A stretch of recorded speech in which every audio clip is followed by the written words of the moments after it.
Ustedes, les voy a dar un consejo, amiguitos, amiguitas, ¿ya?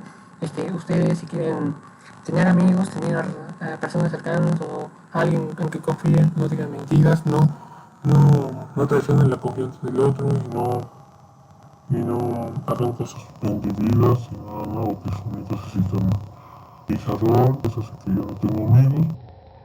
Pero si en algún momento la vida me queda súper fea y luego tengo amigos,